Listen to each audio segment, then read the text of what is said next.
मैं Rakesh Saini PC classes में आपका एक बार फिर स्वागत करता हूं। पिछले वीडियो में हमने प्रश्नवाली नंबर 8 के क्वेश्चन 22 तक सॉल्व कर लिए थे। तो इस वीडियो में हम प्रश्नवाली नंबर 8 के क्वेश्चन 22 से आगे वाले क्वेश्चनों को सॉल्व करेंगे। तो आप हमारे साथ बने रहें और वीडियो को अंत तक देखें। और यदि आपने अभी तक पीसी क्लासेस चैनल को सब्सक्राइब नहीं किया है तो सब्सक्राइब कीजिए तथा पास ही बने बेल आइकन को प्रेस कीजिए ताकि आगे आने वाले वीडियोज का नोटिफिकेशन आपको समय पे प्राप्त हो सके। तो देखिए अब हम शुरू करते हैं क्वेश्चन नंबर 23। देखिए अच्छा क्वेश्चन है, क्वेश्चन नंबर 23 भी है। क्या क्वेश्चन समझना।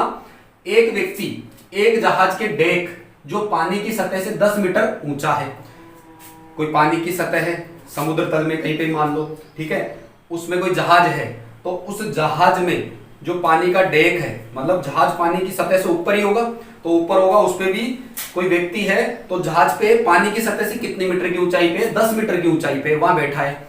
वहां बैठ के उसके सामने कोई पहाड़ी है, देखो खड़ा है। यदि वह पहाड़ी के शिखर का उन्नयन कोण 60 तथा पहाड़ी के आधार का अवनमन कोण 30 देखता है तो जहाज से पहाड़ी की दूरी तथा पहाड़ी की ऊंचाई ज्ञात कीजिए। जहाज से पहाड़ी की दूरी और पहाड़ी की हमें क्या ज्ञात करनी है, ऊंचाई। मतलब पानी की सतह से 10 मीटर की ऊंचाई पर जहाज पर कोई व्यक्ति बैठा है, वहां से बैठ के वो किसी पहाड़ी के शिखर को देखता है तो पहाड़ी के शिखर का उन्नयन कोण बनता है 60 डिग्री, और वहीं से पहाड़ी के आधार को देखता है तो आधार का अवनमन कोण बनता है 30 डिग्री। आधार का अवनमन कोण बनता है 30 डिग्री। तो हमें ज्ञात करना है उस जहाज से पहाड़ी की दूरी, मतलब वह व्यक्ति या वह जहाज पहाड़ी से कितनी दूरी पर है और पहाड़ी की ऊंचाई भी हमें ज्ञात करनी है। तो देखिए सबसे पहले हम डायग्राम बनाएंगे। तो डायग्राम कैसे बनेगा देखना। मान लेते हैं ये पहाड़ी है,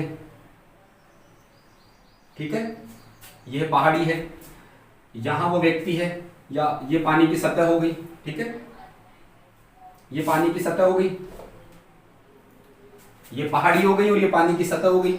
अब यहां एक जहाज है, इस जगह जहाज है और इस जहाज में कोई व्यक्ति बैठा है और वो पानी की सतह से कितनी ऊंचाई पर बैठा है, पानी की सतह से वो बैठा है 10 मीटर की ऊंचाई पर।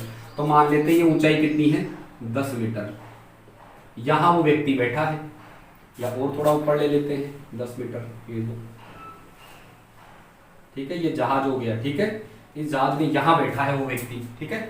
अब यहां बैठा है तो यहां से इस पहाड़ी के शिखर को देखता है, ये शिखर को देखेगा यहां से, तो ये तो हो गई दृष्टि रेखा और ये हो गई क्षैतिज के समांतर रेखा। क्लियर।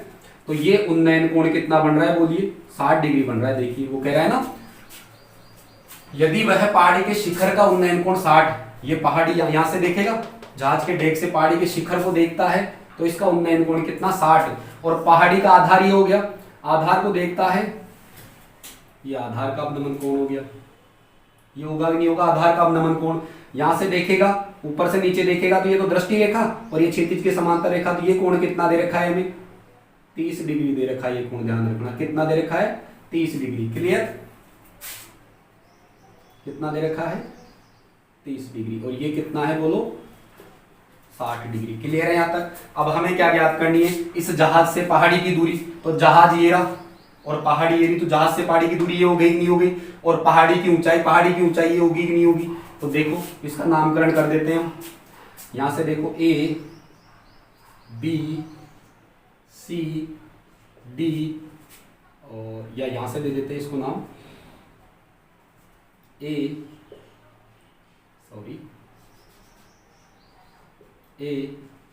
B C D और ये E। क्लियर है यहां तक, A B C D E। Clear. अब हमें ज्ञात करनी है पहाड़ी की ऊंचाई और जहाज से पहाड़ी की दूरी, ठीक है। जहाज से पहाड़ी की दूरी मान लेते हैं x है, ये कितनी मान ली मैंने, x मीटर। तो BC x है तो AD भी x होगी कि नहीं होगी, ये भी तो x मीटर ही होगी, ये मान ली मैंने। क्या मान ली मैंने, जहाज से पहाड़ी की दूरी क्या मान ली मैंने, x। और मुझे ये बताओ ये 10 है तो ये भी 10 होगी कि नहीं होगी, CD 10 होगी कि नहीं होगी, 10 मीटर। और ED को मैं क्या मान लेता हूँ, h मान लेता हूँ, h मीटर। क्लियर है। अब सॉल्व कर लेंगे हम, देखना कैसे सॉल्व करेंगे। सबसे पहले त्रिभुज हम लेंगे ADC या ACD। देखो ADC ले लेंगे, ADC से हमें क्या पता लग जाएगा, x पता लग जाएगा। देखो 30 के सामने लंब है, आधार ज्ञात कर लेंगे, ठीक है। आधार ज्ञात कर लेंगे मतलब AD पता लग जाएगी, और AD किसके बराबर होगी, BC के बराबर। और BC क्या है, जहाज से पहाड़ी की दूरी तो BC आ जाएगी क्या, और BC आ जाएगी तो H याद कर लेंगे, और H आ जाएगी तो फिर H इस 10 में जोड़ देंगे तो बोलो पहाड़ी की ऊंचाई भी आ जाएगी कि नहीं आ जाएगी हमारे पास। तो देखिए माना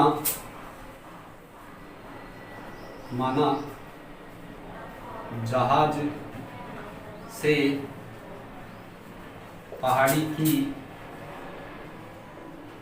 दूरी, जहाज से पहाड़ी की दूरी कितनी है BC, ठीक है ना, BC तो है, जहाज से पहाड़ी की दूरी BC कितनी मान ली हमने, x मीटर मान ली, तथा ये ऊंचाई कितनी मान ली हमने, ED कितनी मान ली, तथा सॉरी ED, E और कैपिटल D है ना, ED कितनी है H मीटर मान ली, ठीक है, ED कितनी मान ली हमने, H मीटर मान ली, ठीक है। तो देखिए, और ये AD BC के बराबर होगी कि नहीं होगी, यहां से देखना, तथा AD बराबर BC बराबर कितनी, x मीटर, ठीक है ना। AD किसके बराबर होगी, BC के बराबर होगी, क्लियर। अब हम त्रिभुज ले लेते हैं, त्रिभुज कौन सा ले लेंगे, सबसे पहले ACD, त्रिभुज ACD में कौन सा त्रिकोणमितीय अनुपात, पेन वाला लगाएंगे, कोण कितना है, देखो ACD में कोण कितना है 30, 30 के सामने ये लंब हो गया, ये आधार हो गया, तो tan 30 बराबर में क्या होगा, लंब बटे आधार। तो बोलिए लंब कितना है, लंब हमारे पास है CD, देखो 30 के सामने लंब हो गया CD, और आधार कितना है, आधार ये 90 के सामने कर्ण, तो आधार क्या है AD, क्लियर। यहाँ तक tan 30 का मान कितना होता है, 1/√3 बराबर में CD कितनी है, देखो CD हमारे पास 10, ठीक है, और AD कितनी है x, तो यहां से x की वैल्यू कितनी आ गई, बोलो x बराबर में कितना आ गया, 10√3 मीटर, और x क्या थी, x क्या था, जहाज से पहाड़ी की दूरी, अतः जहाज से पहाड़ी की दूरी कितनी आ गई, 10√3 मीटर, बोलो आ गया क्या समझ में, आ गई ना, x का मान आ गया ना BC 10√3 मीटर। चाहो तो इसको √3 का मान भी रख सकते हैं 1.732, फिर गुणा कर लेंगे, पॉइंट दशमलव बिंदु में भी ला सकते हैं आंसर, ठीक है। इसके बाद में देखिए x आ गया हमारे पास में, ठीक है। अब हम त्रिभुज ले लेंगे कौन सा, ADE, कौन सा त्रिभुज ले लेंगे, त्रिभुज ADE में, देखिए त्रिभुज ADE में x का मान हमें पता लग गया, h का ज्ञात करना है, तो वही tan वाला अनुपात लगाएंगे, tan 60 डिग्री बराबर में क्या आ जाएगा, tan 60 बराबर में क्या होता है, लंब बटे आधार, तो लंब कितना है H मतलब ED, और आधार कितना है AD, क्लियर है। सॉल्व करो आगे, tan 60 का मान कितना होता है, √3, tan 60 का मान बराबर में ED कितना है H, ED कितना है H, और AD कितना है, AD देखो AD कितना है हमारे पास में x, तो यहां से h का मान कितना आ गया, √3x, तो देखिए h बराबर में कितना आ गया, √3x, और x का मान रख दो ये रहा, तो h का मान कितना आ गया, h बराबर में √3 इंटू x का मान कितना है 10√3, गुणा करो, h बराबर में कितना आ जाएगा, √3 पूरा 3 हो जाएगा, 3 को 10 से करेंगे तो बोलो 30 आ जाएगा क्या, तो h का मान कितना आ गया 30 मीटर, क्लियर है क्या, h का मान आ गया 30 मीटर। हमें क्या ज्ञात करनी है, पहाड़ी की ऊंचाई, तो पहाड़ी की ऊंचाई क्या है देखना, पहाड़ी की ऊंचाई, पहाड़ी की ऊंचाई क्या है बोलो, CD प्लस DE, देखो यही तो है पहाड़ी की ऊंचाई, CD प्लस DE, तो CD कितनी है 10 प्लस DE कितनी आ गई हमारे पास में, DEH थी ना, तो DE कितनी आ गई 30 आ गई क्या, तो पहाड़ी की ऊंचाई बोलो कितनी आ गई, पहाड़ी की ऊंचाई आ गई 40 मीटर, क्लियर है क्या। अतः है यही तो पूछ रहा तो, जहाज से पहाड़ी की दूरी और पहाड़ी की ऊंचाई, अतः है जहाज से पहाड़ी की दूरी, जहाज से पहाड़ी की दूरी BC है, तो मतलब कितनी आ गई 10√3, जहाज से पहाड़ी की दूरी 10√3 मीटर, और पहाड़ी की ऊंचाई, पहाड़ी की ऊंचाई कितनी है 40 मीटर है। बोलो आ गया क्या समझ में? पहाड़ी की ऊंचाई तो 40 मीटर है और जहाज से पहाड़ी की दूरी कितनी है? 10√3 मीटर। ठीक है, इसके बाद में देखिए क्वेश्चन नंबर 24। देखिए क्वेश्चन नंबर 24 के बाद में देखिए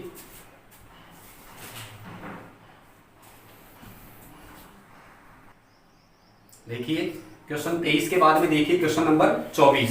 क्वेश्चन नंबर 24 पहले भी हम कर चुके ये क्वेश्चन। फिर आ गया पेड़, कोई तेज हवा के कारण कोई पेड़ कहीं बीच में से टूट जाता है और उसका टूटा हुआ भाग जमीन को छूने लगता है, जमीन को छूता है, वहां 60 डिग्री का कोण बनाता है।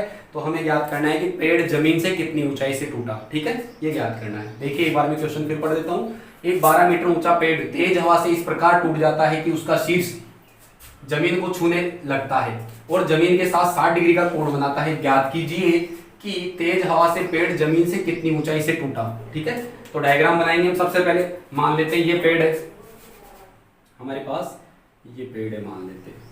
ठीक है, ये धरातल हो गया।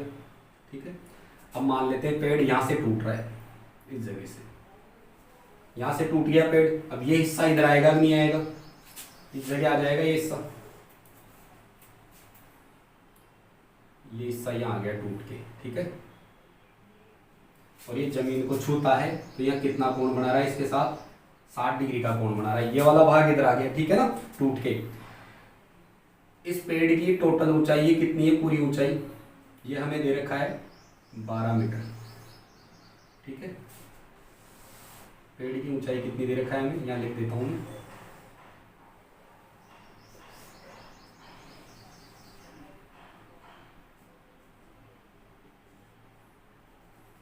कितनी है पेड़ की ऊंचाई? 12 मीटर है टोटल। ठीक है, अब हमें ज्ञात करना है कि जमीन से पेड़ कितनी ऊंचाई से टूटा, मतलब ये ऊंचाई ज्ञात करनी है हमें। ठीक है, कौन सी ऊंचाई ज्ञात करनी है? ये वाली ऊंचाई ज्ञात करनी है हमें। तो हम इसका नामकरण कर देते हैं। यहां से दे दो नाम ए, या इधर से दे दो ए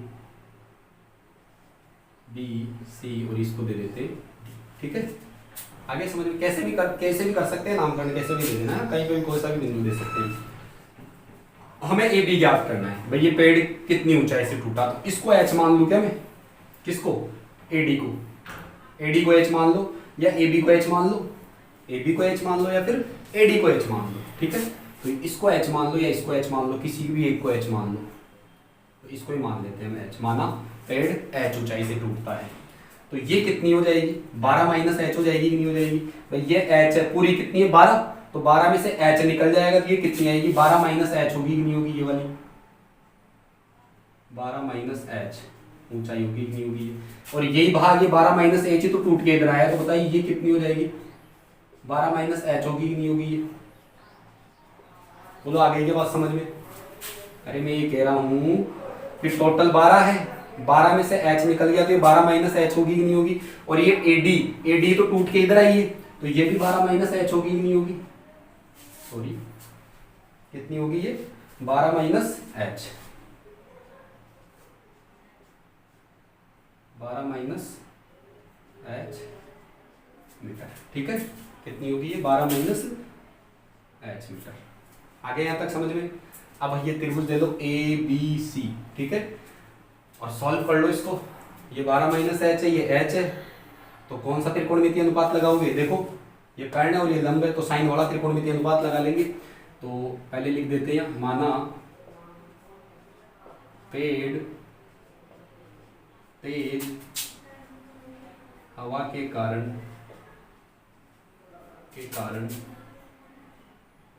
एच ऊंचाई से टूटता या टूट जाता है या टूटता है। ठीक है, एच ऊंचाई से टूटता है। यहां तक आ गया समझ में? तो यहां से देखना ए बी बराबर कितना आ गया? एच मीटर आ गया क्या? ए बी बराबर कितना आ गया? H metre. ठीक है, ए बी बराबर कितना आ गया? एच मीटर आ गया। और ए सी कितना आ गया? ए सी आ गया 12 माइनस एच मीटर। बोलो यहां तक आ गया समझ में? अब हम त्रिभुज ले लेंगे। त्रिभुज कौन सा? एबीसी। त्रिभुज एबीसी में कौन सा त्रिकोणमितीय अनुपात लगाओगे, साइन वाला। तो साइन 60 डिग्री, कोण कितना है 60 है ना, साइन 60 डिग्री बराबर में क्या होता है लंब बटे, साइन बराबर में क्या होता है लंब बटे कर्ण। तो लंब कितना है AB और कर्ण कितना है AC। देखो 60 के सामने लंब हो गया और ये कर्ण हो गया। तो साइन 60 का मान कितना होता है √3 बटे में 2 बराबर में AB कितना है बोलिए, AB कितना है हमारे पास H और AC कितना है 12 माइनस H। क्लियर यहाँ तक। अब हमें H का ही तो मान याद करना है, पहले वज्र गुणा कर लो। 12 माइनस H किससे गुणा होगा √3 से, गुणा करो वज्र गुणा, ठीक है। तो कितना आ जाएगा यहाँ से 12 को √3 से करोगे तो कितना आ जाएगा 12√3 आ जाएगा क्या, 12√3। 12 को H से करोगे सॉरी 12 माइनस H को √3 से करेंगे तो 12√3 और √3 को H से करोगे तो माइनस का √3H, थोड़ी जगह रख लूँगी। तो ये आ गया 12√3 माइनस √3H, वजन गुणा कर दो इसको इधर और ये 2H उधर चला जाएगा तो माइनस का ये सॉरी प्लस का 2H हो गया, वजन गुणा हो जाएगा तो प्लस का 2H हो गया। H वाली टर्म एक साइड ले लो, इसको इधर ले लो तो किसका आ जाएगा, ये इधर जाके किसका हो जाएगा, अरे माइनस का √3H उधर जाके किसका हो जाएगा प्लस का। तो यहाँ क्या बचेगा 12√3 बराबर में इधर कितना आ जाएगा 2H तो पहले से ही है, 2H तो पहले से ही है और ये किसका हो जाएगा उधर जाके प्लस का √3H। देखो 2H तो पहले से ही, √3 माइनस का √3H उधर जाके प्लस का √3H हो जाएगा। अब यहाँ से H को मना रहा है इन दोनों में से, तो ये 12√3 ऐसे कैसे बराबर में कितना आ गया, H को मना रहा है तो 2 प्लस √3 इंटू में H। क्लियर है यहाँ तक। H का मान चाहिए तो वज्र गुणा होगा कि नहीं होगा ये, तो कितना आ गया बोलो 12√3 बटे में कितना आ जाएगा 2 प्लस √3 बराबर में H। ये आ गई H की वैल्यू। यहाँ से क्या कर दो परिमेकरण कर दो, हमें H का वैसे मान चाहिए ना, यही तो चाहिए ना H ही। तो देखिए परिमेकरण करो इसका, तो H बराबर में कितना आ गया, यहाँ लिख दो चाहो तो परिमेकरण करने पर, परिमेकरण करने पर क्या आ जाएगा H बराबर में 12√3 बटे में √3 प्लस 2।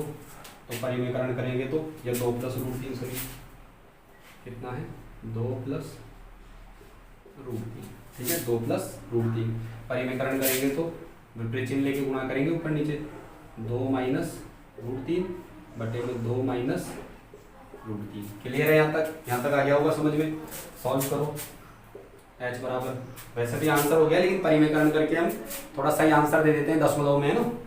तो कितना आ जाएगा यहाँ से गुणा करते हैं हम, कितना हो जाएगा ये 12√3 और ब्रैकेट में 2 माइनस √3, ठीक है बटे में गुणा करो a प्लस बी और a माइनस बी, कितना आ जाएगा 4 a का स्क्वायर माइनस b का स्क्वायर, 4 माइनस √3 का स्क्वायर पूरा 3।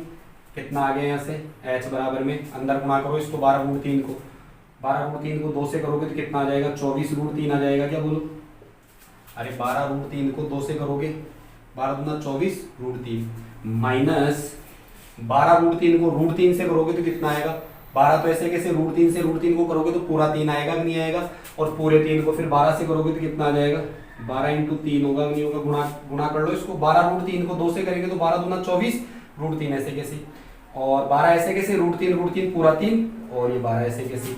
अब सॉल्व कर लो, 4 में से 3 गया तो कितना आएगा 1 का कोई मीनिंग है नहीं बटे में, तो कितना आ गया 24 इंटू √3 का मान रखो 1.732, ठीक है ना 1.732 माइनस 12 कम 12 12 दूना 24 12 दिया कितना हो गया 36।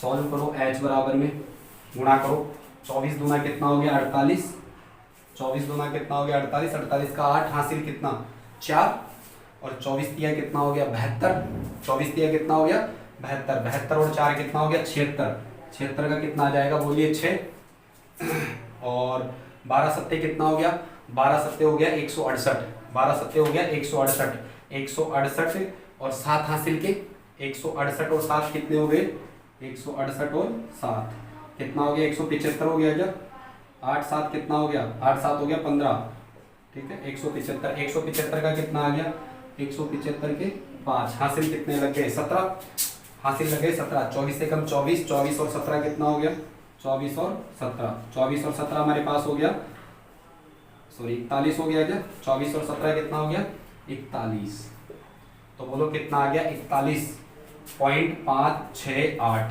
माइनस 36, तो 41.568 में से किसको घटाना है हमें, देखो 41.568 में से किसको घटाना है 36 को, तो 36.00 लिखेंगे कि नहीं लिखेंगे हम यहाँ, ठीक है।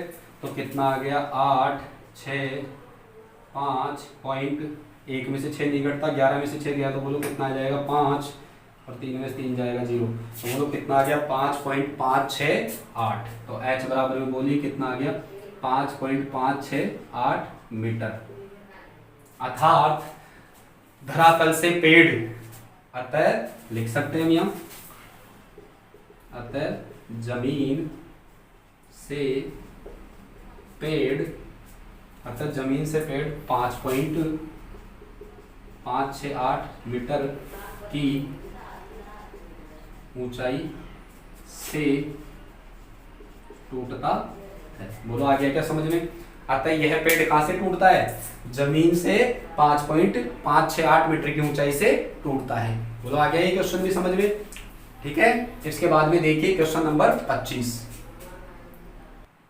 देखिए question number 25 very important question है, क्वेश्चन नंबर 25, ठीक है ना, इंपॉर्टेंट क्वेश्चन है क्वेश्चन नंबर 25।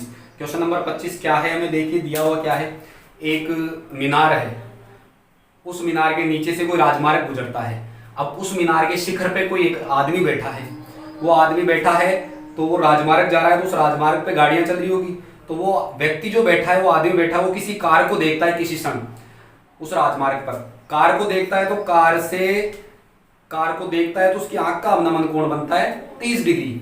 अब वो कार एक समान गति से चल रही है और उस कार को 0 सेकंड में देखता है तो अवनमन कोण बन रहा है 30 डिग्री, और 6 सेकंड बाद में देखता है तो आगे आ जाएगी वो राजमार्ग की ओर, आगे आ जाएगी राजमार्ग के नजदीक, सॉरी मीनार के नजदीक आ जाएगी राजमार्ग से, तो तब उसका अवनमन कोण बनता है 60, मतलब 6 सेकंड बाद में अवनमन कोण 30 से कितना हो गया 60 हो गया। तो हमें ये ज्ञात करना है कि वह कार जो एक समान चाल से चल रही है वो उस मीनार के नीचे से कितने समय में गुजर जाएगी, ठीक है। ये क्वेश्चन है, एक बार मैं पढ़ के फिर बता देता हूं। क्वेश्चन है क्या, एक राजमार्ग एक मीनार के नीचे से होकर गुजरता है, कोई जैसे ये राजमार्ग है, ये राजमार्ग है और यहाँ कोई मीनार है, इस मीनार के नीचे से गुजरता है, ठीक है ना। जैसे इंडिया गेट, दिल्ली में ना इंडिया गेट, तो राजमार्ग उस इंडिया गेट के नीचे से गुजर रहा है कि नहीं गुजर रहा है, इंडिया गेट एक मीनार ही तो है। तो एक आदमी उस मीनार के शिखर से, उस मीनार के शिखर पर कोई आदमी बैठा है, एक आदमी मीनार के शिखर से एक कार को अवनमन कोण 30 डिग्री पर देखता है, उस मीनार पर एक आदमी बैठा है, वो आदमी किसी कार को, जो उस राजमार्ग पे ना कार, उस कार को देखता है 30 डिग्री के अवनमन कोण पर, और वह कार एक समान गति से मीनार के नजदीक आ रही है, वह कार एक समान गति से मीनार के नजदीक आ रही है। 6 सेकंड पश्चात कार का अवनमन कोण 60 हो जाता है, पहले 30 था और 6 सेकंड बाद में कितना हो गया 60 हो गया, तो कार कितने समय में मीनार के नीचे से गुजर जाएगी, ये हमें ज्ञात करना है। तो देखिए त्रिकोणमिति की सहायता से इसको कैसे ज्ञात करेंगे कि कार कितने समय में मीनार के नीचे से गुजर जाएगी। तो सबसे पहले बनाएंगे इसका डायग्राम, मान लेते हैं ये राजमार्ग है, बड़ा अच्छा क्वेश्चन है, मान लेते हैं ये राजमार्ग है, ठीक है, सॉरी, ठीक है, ये कोई राजमार्ग है हमारे पास, ठीक है, ये हो गया राजमार्ग, ये मीनार हो गई, ये क्या हो गई मीनार, ठीक है, ये मीनार हो गई। अब यहां कोई व्यक्ति बैठा है, मान लेते हैं कार अभी यहां है, तो यहां व्यक्ति बैठा है और ये कार एक समान गति से चल रही है, तो इस कार को देखता है, इस कार को वो देखता है, तो अवनमन कोण कितना बन रहा है, सॉरी अवनमन कोण यहां नहीं बनेगा, अवनमन कोण इधर बनेगा, ठीक है, ये अवनमन कोण कितना बन रहा है, अवनमन कोण बन रहा है ये 30 डिग्री, तो ये 30 है तो ये भी 30 होगा कि नहीं होगा, उन्नयन कोण भी, ठीक है, ठीक है 30 डिग्री। अब ये एक समान गति से चल रही है चाल, सॉरी एक समान गति से चल रही है ये कार, एक समान गति से ये चल रही है, तो 6 सेकंड बाद में यहाँ आ जाती है, मान लेते हैं कार 6 सेकंड बाद में यहाँ आ गई कार, ठीक है। ये कार यहाँ से एक समान गति से चल रही है और 6 सेकंड बाद में मान लेते हैं कार यहाँ आ गई। अब यहाँ से इस कार को देखने पर इसका अवनमन कोण कितना बन रहा है? अब ये अवनमन कोण 30 के बजाय कितना हो गया बोलिए? 60 डिग्री हो गया। तो ये 60 हो गया, तो ये भी 60 हो गया, नहीं हो गया 60 डिग्री, ठीक है। यहां से इस कार को यहां तक जाने में कितना समय लगा भाई? यहां से यहां तक पहले यहाँ 30 डिग्री बन रहा था, तो 6 सेकंड पश्चात 60 डिग्री हो गया, तो यहां से यहां तक आने में कार को कितना समय लगा? 6 सेकंड लगे कि नहीं लगे? तो यहां से यहां तक का समय कितना है? 6 सेकंड, ठीक है। यहां से यहां तक का समय कितना है? 6 सेकंड। अब हमें ज्ञात क्या करना है कि ये कार यहां से इस राजमार्ग के नीचे से कितने समय में गुजर जाएगी, मतलब ये रहा ना इस मीनार के नीचे से, सॉरी ये कार इस मीनार के नीचे से कितने समय में गुजर जाएगी? तो ये रही मीनार और यहाँ है कार, तो यहां से यहां तक इस मीनार के नीचे से कितने समय में गुजर जाएगी, मतलब हमें यहां से यहां तक का समय ज्ञात करना है। तो मान लेंगे यहां से यहां तक का समय कितना है? t सेकंड मान लेता हूं मैं इसको, क्या मान लेता हूं?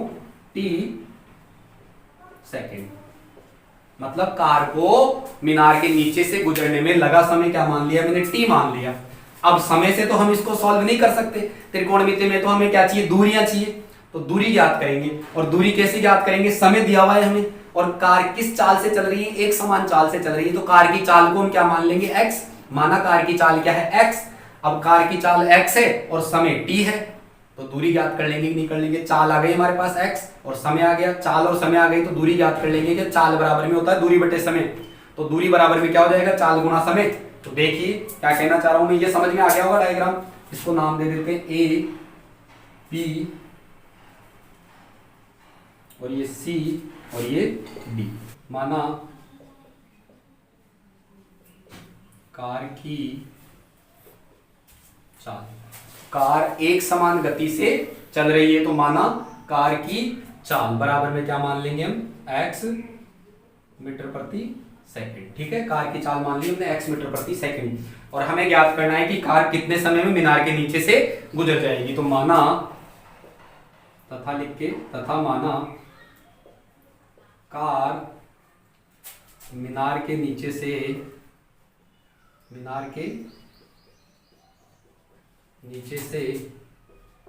t सेकंड में गुजर जाएगी। माना कार t सेकंड में मीनार के नीचे से गुजर जाएगी। अब देखिए हमें त्रिकोणमिति का यूज करके और हमें ये ज्ञात करना है कि यहां से यहां तक जाने में इसको कितना समय लगा। तो त्रिकोणमिति में तो क्या होता है? दो दूरियों का अनुपात ही तो होता है, जैसे साइन थीटा क्या होता है? लंब बटे कर्ण, कोस थीटा क्या होता है? आधार बटे कर्ण। तो दूरी यही तो है, तो हमारे पास ये दूरी है, ये तो समय है, दूरी थोड़े ना है। तो हम क्या निकालेंगे? डीसी दूरी निकालेंगे। तो डीसी दूरी का सूत्र क्या होता है? दूरी का सूत्र क्या होता है? चलो पहले चाल का सूत्र बताया था, ये भी मैंने। चाल बराबर में क्या होता है? चाल बराबर में क्या होता है? दूरी बटा समय। चाल बराबर में क्या होता है? दूरी बटा समय। चाल बराबर में क्या होता है? दूरी बटा समय। तो हमें दूरी चाहिए, तो समय इधर वज्र गुणा हो जाएगा, नहीं हो जाएगा? तो मैं दूरी की बात करूं तो दूरी का सूत्र क्या हो गया? दूरी का सूत्र बोलिए क्या हो गया? चाल गुणा समय हो गया, नहीं हो गया? दूरी का सूत्र क्या हो गया? चाल गुणा समय हो गया क्या? तो ये डीसी दूरी निकालनी है, डीसी दूरी निकालनी है। तो बताइए डीसी दूरी कितनी आ जाएगी? मैं बात करूं डीसी दूरी की, डी से सी तक जाने में समय कितना लगा? 6 सेकंड, और कार की चाल कितनी है? x। तो दूरी बराबर में क्या होता है? चाल इंटू समय। दूरी बराबर में क्या होता है? चाल इंटू समय। तो चाल कितनी है? x, और समय डीसी, डी से सी तक जाने में समय कितना लगा? 6। तो बताइए दूरी कितनी आ गई? 6x आ गई कि नहीं आ गई? ये दूरी 6x आ गई क्या? और ये वाली दूरी बता दीजिए कितनी आ जाएगी? यहां से यहां तक जाने में समय कितना लगा? t, और किस चाल से जा रहा है? x से। तो दूरी बराबर में क्या होता है? चाल गुणा समय। चाल x है और समय t है, तो बताइए दूरी कितनी हो जाएगी? tx हो जाएगी कि नहीं हो जाएगी? क्लियर है क्या? यहां तक आ गया होगा समझ में? तो देखिए लिख देते हैं इसको, दूरी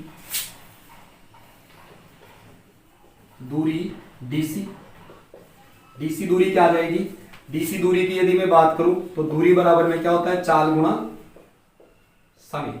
दूरी बराबर में क्या होता है? चाल गुणा समय। चाल कितनी है? x, और समय कितना है? देखो डीसी, ये रहा डीसी, डीसी का समय कितना है? 6, और चाल कितनी है? x। तो बताइए कितना आ गया, 6x मीटर आ गया, नहीं आ गया? क्लियर है यहाँ तक? डीसी कितनी आ गई, 6x मीटर। इसी प्रकार से दूरी, कौन सी दूरी की बात कर रहे हैं अब हम? दूरी बीसी। बीसी दूरी की बात करें तो वही आएगा चाल गुणा समय। दूरी का सूत्र क्या होता है? चाल गुणा समय। तो बीसी, बीसी की चाल कितनी है? बी से सी तक पहुंचने में चाल कितनी है? वही एक्स है चाल तो कार की, तो एक्स इंटू समय कितना है? टी। तो बोलिए कितना आ गया? टी एक्स मीटर आ गया, नहीं आ गया? क्लियर है क्या यहाँ तक? यहाँ तक आ गया होगा समझ में। अब हम ये त्रिभुज ले लेते हैं, त्रिभुज ए बी सी, और मीनार की ऊंचाई क्या मान लेते हैं हम? एच मान लेते हैं। ठीक है, मीनार की ऊंचाई कितनी मान लेते हैं? एच मान लेते हैं। तो देखिए त्रिभुज, कौन सा त्रिभुज ले लें हम? ए बी सी ले लें। त्रिभुज ए बी सी में कौन सा त्रिकोणमिति अनुपात लगाओगे? tan वाला। तो tan कोण कितना है? 60 डिग्री, बराबर में tan 60 बराबर में क्या होता है? लंब बटे आधार। तो लंब कितना है? ए बी, और आधार कितना है? B C. तो देखिए यहां से कितना आ गया? tan 60 का मान कितना होता है? √3, और ए बी कितना है? h। ए बी कितना है हमारे पास में? h। और BC कितना है? बोलिए BC कितना है? BC दूरी लेनी है, समय नहीं लेना। BC दूरी ये रही TX है ना, ये रही BC दूरी कितनी है? TX। क्लियर यहां तक? यहां से h का मान कितना आ जाएगा? √3। TX आ जाएगा कि नहीं आ जाएगा? h का मान, तो h बराबर में बोलिए यहां से कितना आ गया? h बराबर में ये TX किससे गुणा हो जाएगा? √3 से, तो h का मान कितना आ जाएगा? √3 इंटू TX। समीकरण नंबर 1 दे दो इसको। इसी प्रकार देखिए अब त्रिभुज कौन सा ले लेंगे हम? A B D. त्रिभुज कौन सा? त्रिभुज ए बी डी में वही त्रिकोणमितीय अनुपात लगाएंगे tan। तो tan 30 डिग्री। tan बराबर में क्या होता है? लंब बटे आधार। लंब कितना है? A B. लंब कितना है? ए बी, और आधार कितना है? देखो बी डी। क्लियर है? तो tan 30 का मान कितना होता है? 1 बटे √3, बराबर में ए बी कितना है? h, बटे में BD। BD कितना है? देखो BD ये पूरा है ना, तो BD को मैं क्या लिख सकता हूं? 6x plus TX। यही तो है BD पूरा, और क्या लिखेंगे? 6x plus TX। तो BD कितना आ जाएगा? 6x plus TX। बोलो आ गया क्या यहां तक समझ में? 6x plus TX। BD कितना है? 6x plus TX। यहां से सॉल्व करो इसको, देखो क्या आएगा? 1/√3 इक्वल टू में h ऐसे कैसे ही सॉल्व करो। क्या कॉमन आ रहा है यहाँ से? x कॉमन आ रहा है क्या? तो क्या बच गया? 6 प्लस t। अरे इसमें से क्या कॉमन आ रहा है? x है तो x कॉमन आ गया। यदि इन दोनों में से, अपॉन में से, हर में से x कॉमन लोगे तो क्या बचेगा? 6 प्लस t बचेगा, नहीं बचेगा? अब समीकरण 1 से h का मान रख दो। किससे? समीकरण 1 से h का मान रखने पर रखो। समीकरण 1 से h का मान, h की जगह क्या रख सकते हैं? √3 TX। तो ये 1/√3, ये तो ऐसे कैसे, बराबर में इस h की जगह हम क्या रख सकते हैं? √3 TX बटे में 6 प्लस t, ब्रैकेट के बाहर x। ये x कैंसिल हो गया क्या? बोलिए x कट गया, तो क्या बचा? √t। देखिए 1/√3 बराबर में ऊपर क्या बचा? √3t बटे में 6 प्लस t। वज्र गुणा करेंगे, 6 प्लस t तो 1 से गुणा होगा, √3 से √3t से गुणा होगा, तो कितना आ जाएगा? बोलिए 6 प्लस t इधर वज्र गुणा होगा ना, तो 6 प्लस t। 6 प्लस t किससे गुणा होगा? 1 से, और √3 इधर, तो √3 को √3t से करोगे तो √3 पूरा 3 हो जाएगा क्या? तो 3t आएगा नहीं आएगा? बोलिए t वाले पद एक साइड, तो 6 बराबर में 3t, और ये t उधर जाके किसका हो जाएगा? माइनस का t। आ गया क्या? बोलो यहां तक समझ में? माइनस का t आ गया, तो 6 बराबर में कितना आ गया? 2t आ गया क्या? अरे 3t में से 1t गया तो 2t, 2 वज्र गुणा हो जाएगा क्या? तो 6 बटे में कितना आ गया? 2, बराबर में कितना आ गया? t। तो बताइए कितना आ गया? 3। t का मान कितना आ गया? 3। अतः t बराबर में कितना आ गया? 3 सेकेंड। ठीक है ना? हमें यही तो ज्ञात करना था, t का मान। अतः कार मीनार के नीचे से 3 सेकंड में गुजर जाएगी।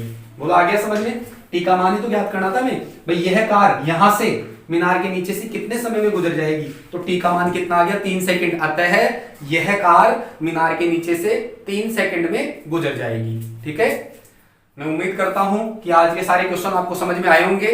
यदि फिर भी किसी क्वेश्चन में कोई प्रॉब्लम है तो कमेंट बॉक्स में अपना कमेंट जरूर करें, वीडियो को लाइक करें, शेयर करें। Thank you.